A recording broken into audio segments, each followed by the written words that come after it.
My name is Youlendree Appasamy, and I am a writing fellow at Africa as a Country, and I'm based in Johannesburg, South Africa. And I just want to, thank everybody for joining us on this panel today. The panel is called On Our Own Terms, and this will be a conversation with some of the feature-length and short films which are screening as part of FilmAfrica 2021, presented by the Brooklyn Academy of Music and the African Film Festival, Inc. So today we'll be speaking with Motheo Moeng, Director of Photography for Matwetwe, as well as Sylvie Weber, Director of The Prophetess, Suzannah Mirghani, Director of Al Cid. And yeah, so seeing as we have quite a few panelists, I will skip detailed individual introductions, and so we can use our time to really investigate these beautiful and textured films. Okay, well, to start off, watching these films in conversation with each other, they touched on different emotional spaces, and there's a kind of fundamental assertion of humanity and agency in situations of oppression. Which takes us, back to the title of the panel, On Our Terms.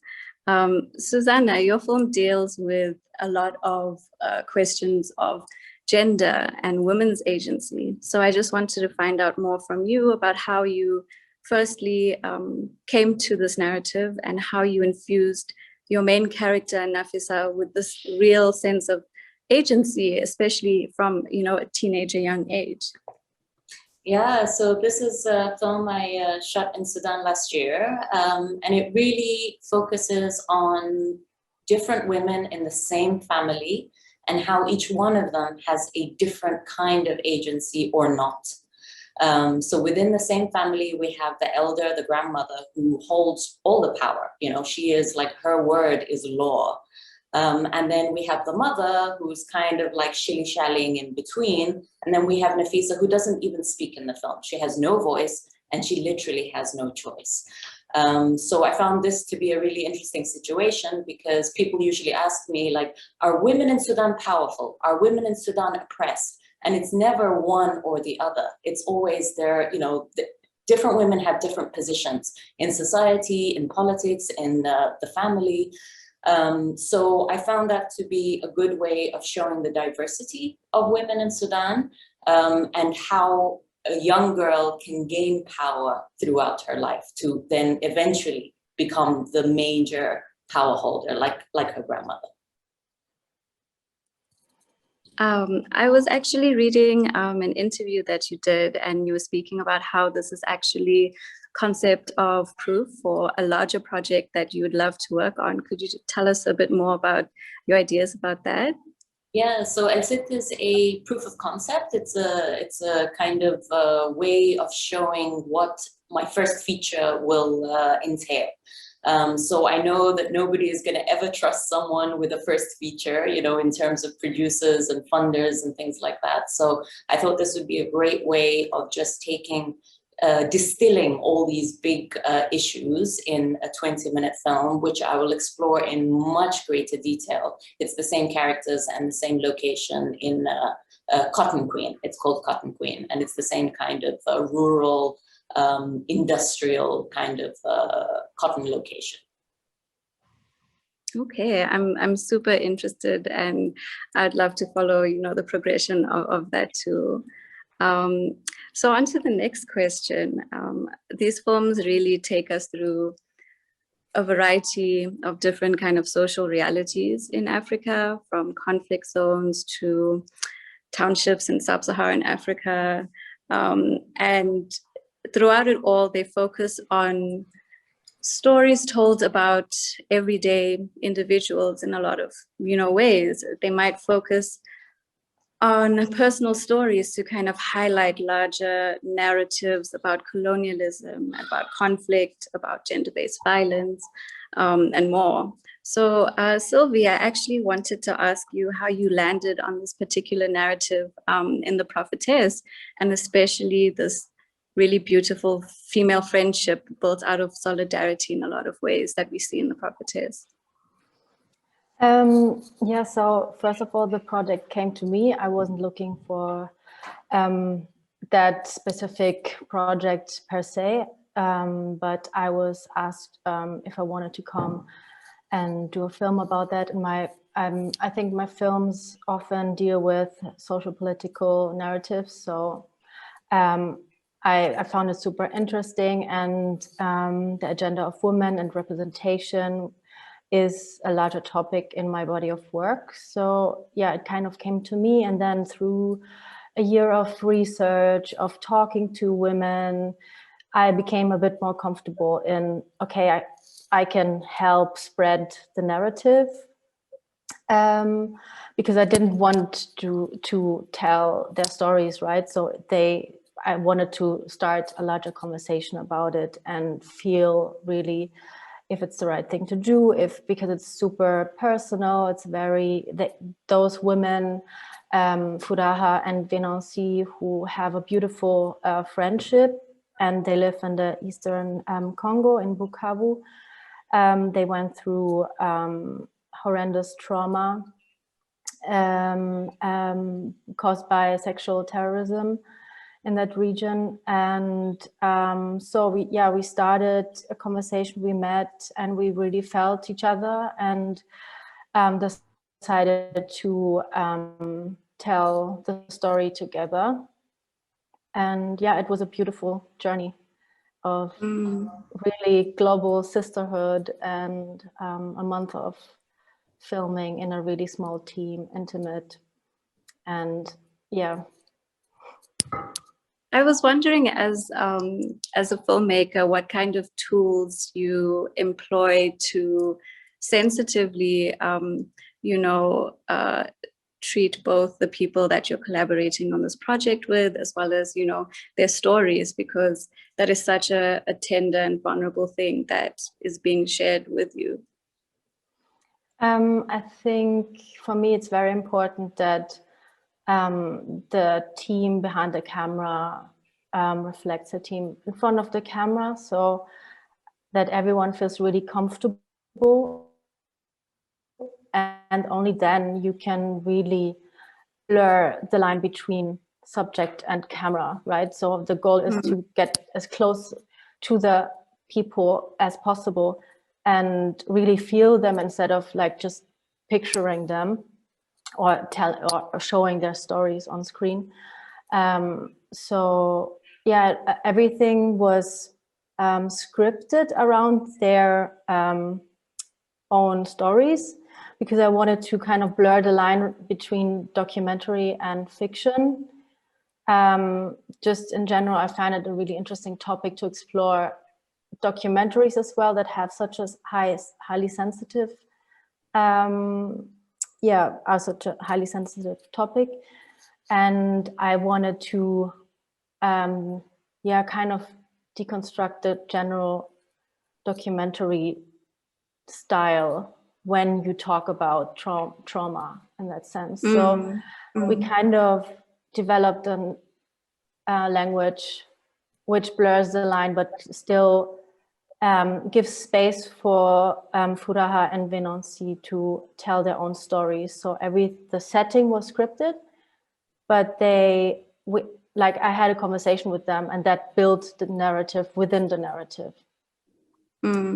And it was really important to show the beauty of the region as well, and really portray a different Congo than you have seen, a side of conflict and the typical imagery that you see coming from certain regions in the Congo. And I mean, it's interesting that you speak about kind of filmic representations of trauma. And I think in different ways, all of your films touch on that. So whether it is colonialism as it is invoked through the economics of cotton farming in Alcid, or whether in Matwetwe, it's about the kind of historic traumas of being Black and in a township in South Africa and trying to work your way to a university education. Like, I found it very interesting, the different approaches you took. So for example, in Matwetwe, it's a deeply funny film. and even about some really grim things, such as the Lefa's neighbor and the dead woman in the house, and even Lefa's father, you know, the kind of generational trauma of, you know, Black fatherhood, a whole bunch of things. And so, Motheo, I actually wanted to find out more from you about how you kind of thought through the comedic elements of processing, you know, like these deep-seated kind of traumas and tragedies, especially in South Africa. I feel like it's a common coping mechanism that we have, where we laugh about things that are just sometimes really grim. True. So I came on the project as the cinematographer. I work closely with the director. We've worked on other films together, and his background is comedy. So many people actually know him as like a really famous South African comedian, and then he later went into writing and directing. So that was, I think that was his second feature. We had made another feature a few months earlier. So the humor was naturally always going to be there in his films because it's his background, but he's an interesting character in the sense that he's very political and speaks about it all the time, but also he makes jokes about other things, right? So often you're caught in the middle with him about how seriously to take him or how funny to laugh at whatever he's saying. So it comes out in his films too. And it just so happened that that neighborhood, he was raised in that neighborhood. So he grew up there, and my dad happens to live in that same neighborhood. So I've spent some time there too. And the story, I guess, came naturally to us in the sense that we spent time there, and it was important for the story to also be told by people who are from there, right? The cast, when they were cast, were not popular people by a long shot. They had never been in films, most of them, especially the leads. They came from like theater school. So it was the director's actually like idea to cast these people who have these incredible stories, but never have the opportunity to tell them. So it was vital for him, I guess, to be able to have people who truly represent the place, and when you watch the film, you're able to understand the culture of the space. So coming from South Africa, naturally, politics and our past is a thing we can't move away from because it's still so current. We still see the effects of it now. So I guess it's a good thing that we're now able to make films about it, but also entertain, right? So we teach people about our history, but also entertain. So it's important to still have that humor so that people can see how we are as South Africans as well. Like how you mentioned, we dance, we like the type of people who, even at funerals, people are dancing and singing and whatever. So it's within us to constantly try and find ways to either find a positive from it or find a way that's going to assist us in moving forward. And I mean, laughter in a lot of ways is cathartic for letting go of those emotions and just as a release, you know. But to go back into the way that the cast was kind of sought, as well as the fact that the neighborhood at Richville is something that, you know, people have grown up there, people's family members have grown up there. And so there was this level of understanding the culture of the space outside of a lens of whiteness, of what a township in South Africa looks like. It's, you know, there's so many different characters, different, like the soundtrack was also amazing. And I think that was Pretoria-based kind of house and, you know, really amazing DJs. So I just wanted to find out more from your perspective. How was it like also curating and finding specific locations to help tell the story? Yeah, so it was also, I mean, it was definitely important for us to show different houses and to show how townships are set up. We had these like drone shots that showed all these lines, all these houses. So there's so much formula because townships were essentially made with two entrances. So there's, you enter from that side and you can only enter from, or you can only exit from like one other side, just so the people are controlled. So as much as the apartheid government did that and they tried to control these people, all these different people spoke different languages. They found ways to live amongst each other, but you also have to show that visually. In there's different like people come from different economic homes, right? Yeah. So within the same townships there's shacks. Within the same township there's like a double-story house, and there's a house that's built by the government, so like RTP houses, and all of that exists in the same space. So finding locations, we knew that we had to have these two characters that walk in the film throughout the day. The whole film takes place in one day, and the characters are walking. A lot of the time they're walking into different spaces. So it was important for us to be able to show that without them having to get into cars, they maneuvered one space in so many different ways. I mean, I think that was really effectively conveyed by the film. And I have some family that live in Lodium, which is just across the way from Etridgeville. So I'm also pretty familiar with that space and area. And yeah, it was just really heartwarming to see that on screen. So with my next question, Suzannah, I'm going to pivot back to you. I recently saw that a Sudanese film, which is the first film in the running for Best International Film at the Oscars, You Will Die at 20. And I read an interview with the filmmaker, and he was talking about how Sudan is this really interesting mix of people, cultures, religions, and how it is an Arabic language, but with African faces. And so I found that a really interesting way that complicates our sense of what African identity looks like. And it's one that sometimes has been erased or come under attack through various different cultural and political kind of moments for Africa. So I just wanted to find out from you how you felt this narrative that you've created and the characters and the story adds to a representation of Sudan in film, as well as kind of broadening African identity as a whole. Definitely. Well, this is our colonial legacy, right? So, you know, the borders drawn around Sudan that is no longer since 2011, 2012. It's not the Sudan that was since independence. So, you know, it's the classic kind of divide and conquer. You know, you put all these disparate people, disparate tribes, languages together, and then divide and conquer.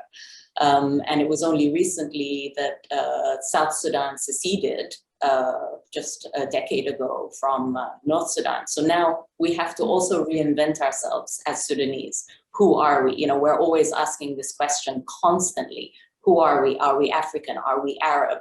And now, since the revolution, we had a revolution not so long ago, where the military dictatorship of 30 years is no longer in charge. And again, we find ourselves asking that same question.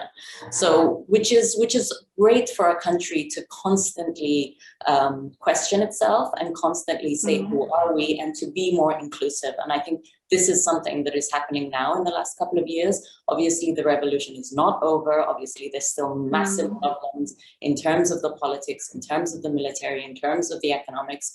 But these are real questions that we haven't had the chance to broach openly and publicly with each other, which is why I think it's great that finally we're able to freely make art and films and cinema.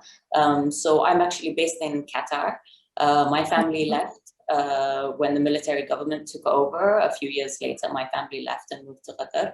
So it was only recently that I was able to go back as a free filmmaker to say, I want to make a film about this story and not have any kind of government kind of overview or anything like that. So yes, so we feel really good about what is happening. Obviously, it's not finished. There's a lot of problems, but there's a lot of enthusiasm. And I think that's really working well for the production of art and culture in Sudan. And how has the film been kind of received within Sudan? It hasn't. It has not screened in Sudan, and this is the other issue: is that we don't have any. So this military government had effectively outlawed cinemas and art in general, but they destroyed all the cinemas. We had plenty of open air cinemas and so on. So the cinemas were all destroyed. I think there is one in a mall or something like that that just shows Hollywood fare. So there are no screening opportunities for the film. We had one film festival that happened annually, the Independent Sudan Film Festival, but because of the coronavirus this year, that was cancelled. So in a way, my film has screened all over the world and not in Sudan, which is a terrible shame for the film and for the audiences. I mean, I take very small comfort in the fact that there are Sudanese audiences all over the world. So Sudanese people have seen it, but not in Sudan and not in the place that it should be shown. The cast and crew have seen it, obviously, in private screenings, but it hasn't screened publicly. As long as there is a film festival or some kind of outlet, some kind of screening opportunity, I would certainly go and finally talk to the people who have seen it, who will see it. Motheo, were you going to say something earlier? Sorry to interrupt. Yeah, just the things Suzannah was saying now, it just made me realize just some of the things we take for granted, you know. I mean, we have lots of cinemas or whatever. You make a film, you know, where your film is going to screen. Also, we can kind of take out a camera and point a camera in any direction you want in South Africa. And you take those kind of things for granted, you know, when she says that she had to go back home and for the first time in forever, she could make a film there. That's like such a wild thing to think about in the times we're living in, you know.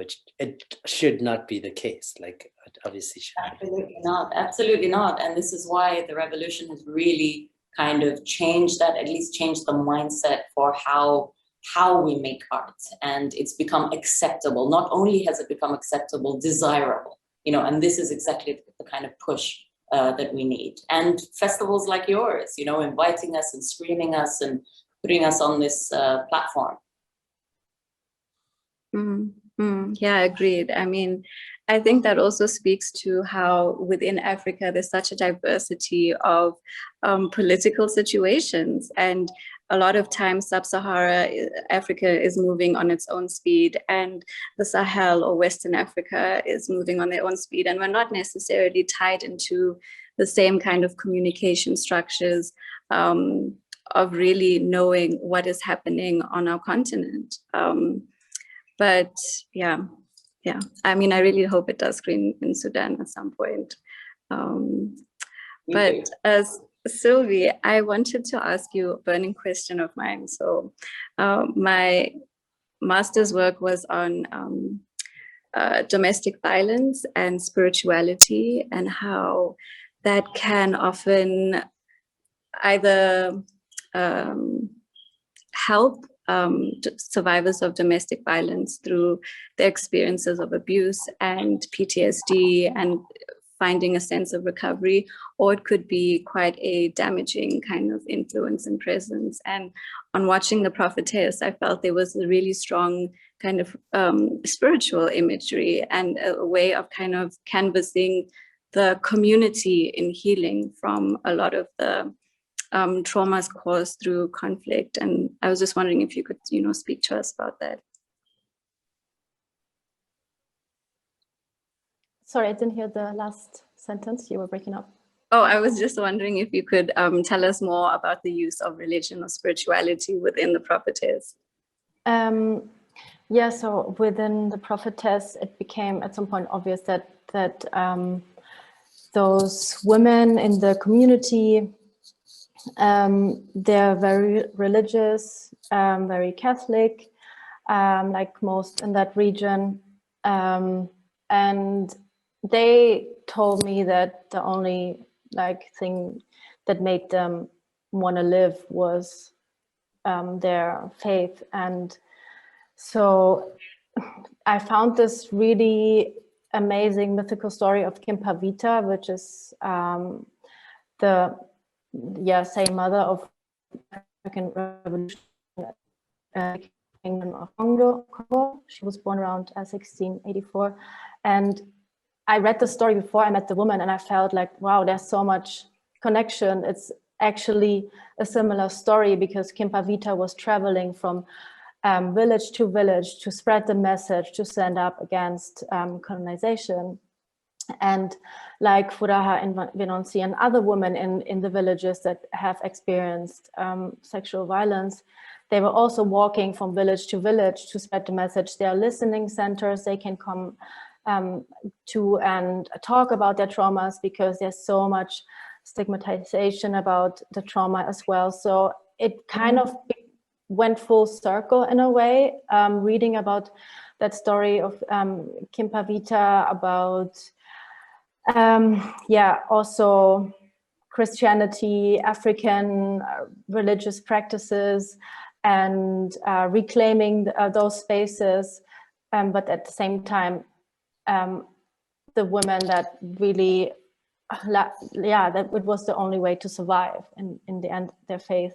So I found it really interesting, because I think, to me, spirituality is also tied to intuition, and it's kind of a way to regain your intuition, you know, for your body, for your space, for your community. And I found it super inspiring, and kind of a spiritual exchange itself, to talk with the women in the community. And I mean, you really get a sense in watching the film that that story of Kimpavita just saturates the entire narrative, and she kind of is woven in and out of the different characters' lives and the stories that they tell. And you can see that that resilience is also located in the divine or in the sacred in some way, which is really beautiful to watch on screen. Yeah, sadly she was. Sorry. Yes, sorry. And no, sadly she was burned at stake by the end of her mission. But she inspired other revolutions, which I found super interesting, like the Haitian Revolution as well. So yeah, it's just the power of women who stand up and fight for their beliefs and against colonialism. Patriarchy is so powerful.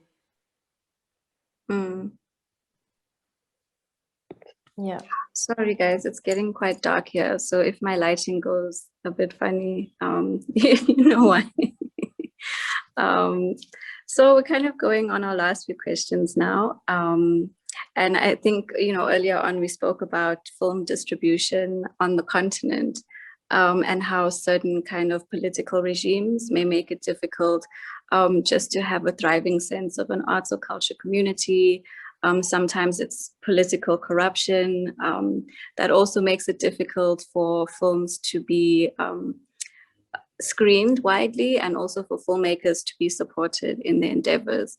And I know, just for me, I was so grateful just to have access to a variety of different African films, because these are not things that would necessarily be shown in any other space. And that's, you know, somebody on the continent. And so I wanted to find out from you how COVID has kind of shifted distribution and the ways in which people access the films that you've made, and how that kind of shapes up to pre-COVID, what the situation was looking like.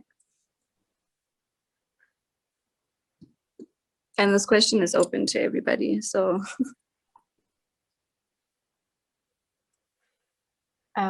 Yeah, so my film hasn't been released yet. It has no distribution, and the idea was actually to screen the film at festivals, and with the little money, we're a circle in the Congo of journalists and women who, with that money, we can create new films together. So in terms of COVID for the film itself, it didn't really change much because it hasn't been released, and we shot in 2018. But it's interesting actually, because I'm based in Berlin. So it hasn't screened in Germany at all. It barely has screened in European countries, but it has screened in Africa, in Asia, in Latin America, in the US a lot. So yeah, I don't know where the film travels, but it's interesting that actually here in the region, you know, in Europe itself, it hasn't had much attention. And yeah. Because I mean, I know in South Africa, it definitely seems like a hurdle, like speaking to short filmmakers and other kind of young filmmakers about their experiences. It's just a lot of struggle in even knowing where to look for support in distribution. And majority of the time, people would go to social media or to YouTube to kind of get their work out there in the world.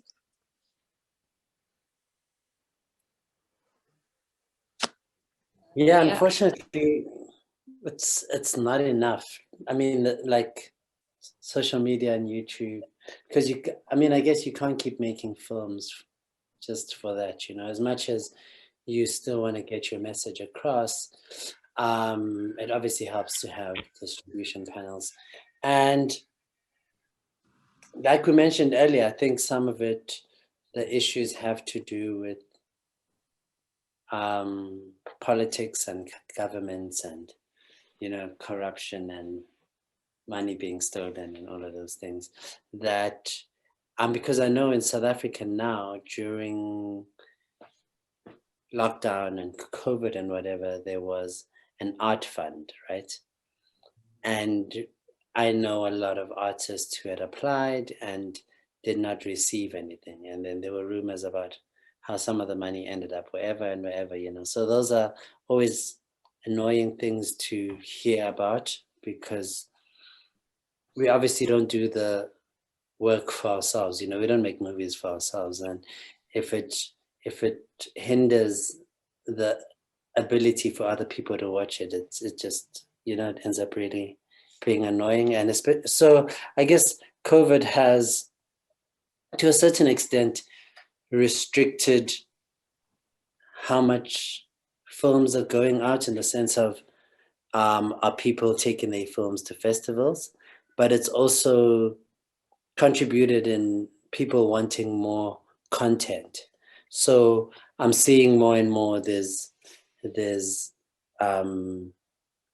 streamers that are like popping up everywhere. So I know a few like independent sites that screen films and screen actually African films.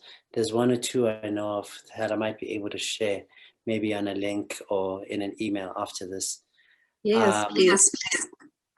Where, yeah, you can send your films, and their main interest really is films that have either not come out, and African films that have not had the opportunity to be seen or whatever. So those things are popping up more and more. Yeah, I mean, in terms of, I wouldn't talk about distribution, but about screening and the experience of watching a film. So to this day, and my film has screened in maybe 15 festivals so far since it was released in November. To date, I still have not seen it on a big screen. So when it premiered in Doha, it was a drive-in cinema. Which is not, I mean, it's a big screen, but it's small sound. So it's not the same experience. And since then, it's all been online, it's all been streaming, it's all, so to date, I have not seen my film in the environment that it should be screened.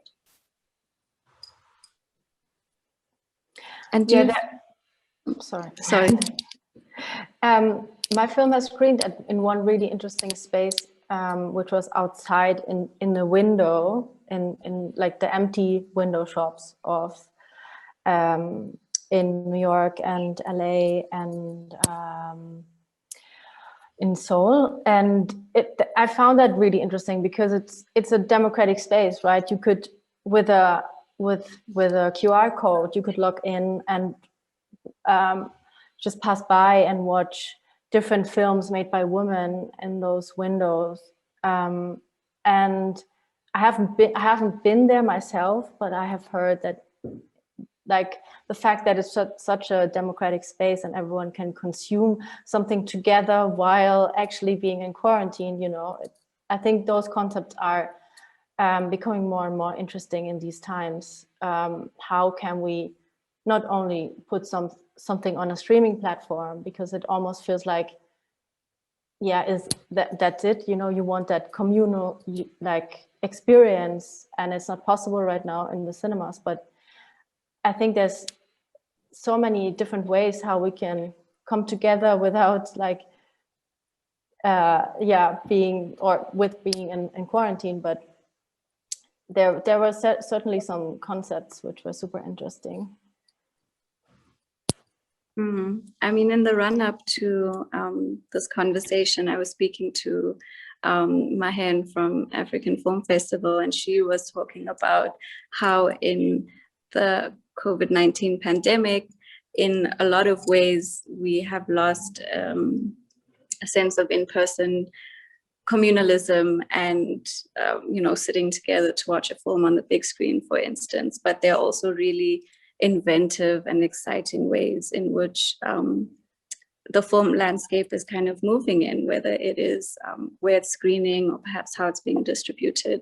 But people are using this energy in possibly more productive ways that are pushing us to more interesting places of how film can be, you know, received and responded to and understood.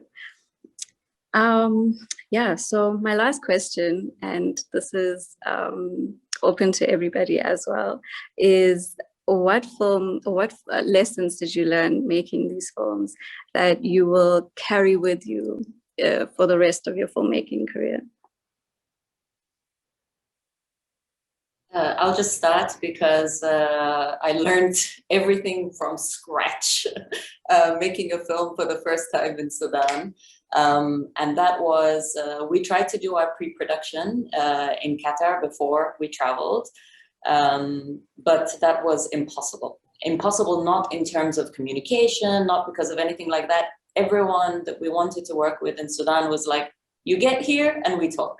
So it was all about the face-to-face, it was all about the communal, it was all about relationships. And so because we don't have a film industry in Sudan as such, because it's not such a well-oiled machine or anything like that, it is still a community, you know, at its truest sense. So when we get there, you know, all the films are shot in people's homes. Like, this is crew members' houses. We didn't go on scouting locations. It was like, we'll use my house, you know, things like that. So I think there's something really refreshing and really binding in Sudan. And I think this is a really good way to start a film community and a film industry from its people.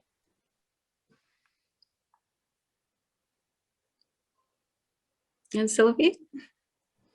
I think what I've learned was so much, like definitely the power of community, how you can help bring stories together in a communal effort and without the pressures of, you know, some stakeholders or the typical like filmmaking surroundings. It was all self-funded, which was a blessing because then you have the creative freedom. or not self-funded, but like we found fundings, you know, from people that believed in the project. So you're not tied to some hierarchies that have a say in the storytelling, which is crucial when you talk about these topics. Yeah, and then just how like also filmmaking is not only about what's about the end product, you know, filmmaking is about the whole process, like getting there, the emotional ups and downs, and which were all part of it, which made sense in the end, that you have to go through these emotional roller coasters first to understand your own story, to understand other stories, and then how filmmaking also can go further than just releasing something. I really believe that you can like go full circle with it, you know, like help or go further than just the end product. That's not the end, you know. You can with it help create like circles of storytellers, of journalists, and it can go on and on. And yeah, and also just not being tied too much on your role. It's really like team effort is key to me. And yeah, I think it was just such a beautiful experience, because despite the heavy topic and the horrendous stories that those women experienced, we had such a beautiful time together. We had actually fun on set, which you would imagine would be hard, you know, but yeah, it was just the energies were just right at the right place. So that was the biggest learning for me.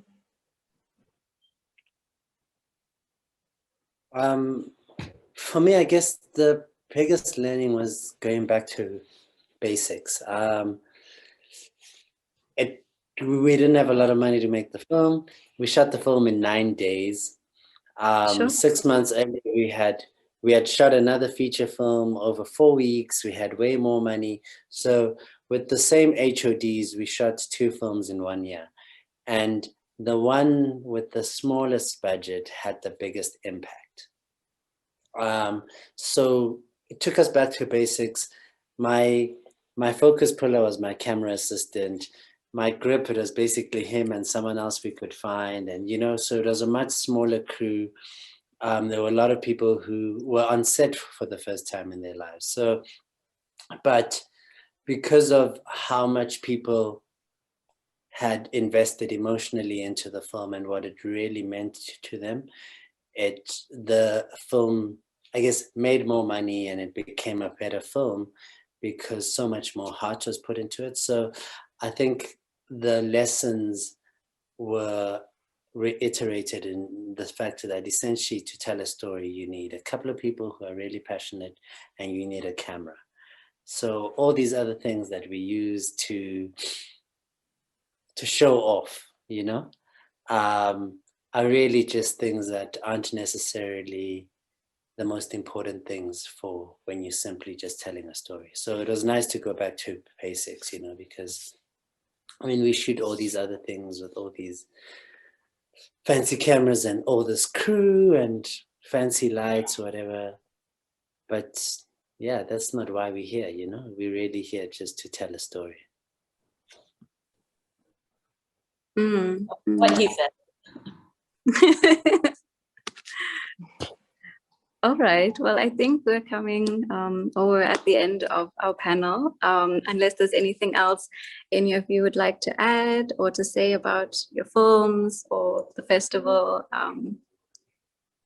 Thank you. Yeah, thank you. I just want to say, Karen, I also just want to share potential places you could screen your films. And there's a independent cinema here in SA called the Bioscope. It would be an interesting place for your films to possibly screen, so it would be nice to get hold of them.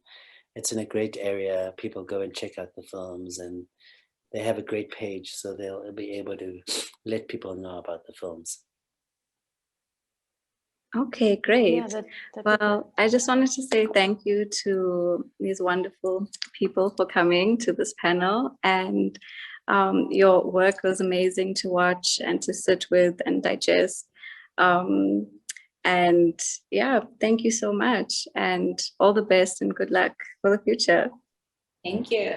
Thank you. Thank you for this panel.